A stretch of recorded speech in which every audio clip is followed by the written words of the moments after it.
প্ৰাণায়াম প্ৰাণ যোগ আয়ম। প্ৰাণ হ'ল শৰীৰ আৰু মনৰ মূল চালিকা শক্তি আৰু আয়ম মানে হ'ল নিয়ন্ত্ৰণ। অৰ্থাৎ প্ৰাণায়াম হ'ল এক কৌশল যাৰ দ্বাৰা আমাৰ শৰীৰৰ সঞ্জীৱনী শক্তিক প্ৰাণৱন্ত কৰা। আজি অনুলোম বিলোমৰ বিষয়ে অৱগত কৰিম। মানুহৰ শৰীৰ আৰু মন দুয়োটাকে সুস্থ আৰু কাৰ্যক্ষম কৰি ৰাখিবলৈ হ'লে এই অনুলোম বিলোমেই হৈছে ফলপ্ৰসূ।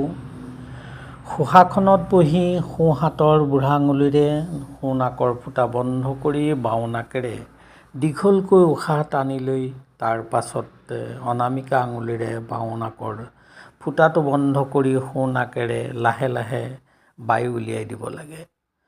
উশাহ লোৱাত কৈ উলিয়াই দিয়া প্ৰক্ৰিয়াটো দীঘল হোৱা উচিত। এই প্ৰক্ৰিয়াটো বাৰে বাৰে দীঘলকৈ নিয়ন্ত্ৰিত গতিত উশাহ নিশাহ লৈ থকাটোৱেই হ'ল অনুলোম বিলোম। এনেকৈনো কিয় কৰিব লাগে?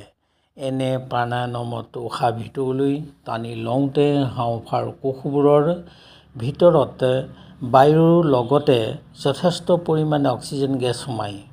এই অক্সিজেন কোষৰ বেৰত থকা তেজবাহী নলীত সোমাই তেজৰ লগত মিহলি হয় আৰু তেজত থকা কাৰ্বন ডাই অক্সাইড কোষৰ ভিতৰেদি শ্বাসনলীৰে বাহিৰলৈ উলিয়াই দিয়ে।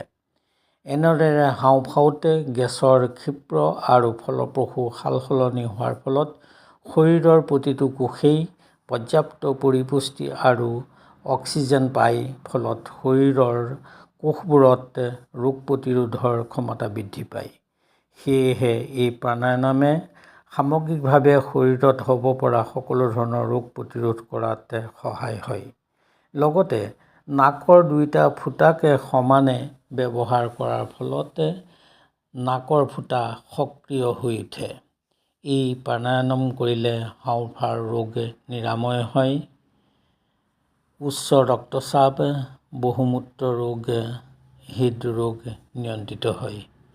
আমি প্ৰতিদিনে 10 পৰা 15 মিনিট অনুলোম বিলোম কৰোঁ আহক।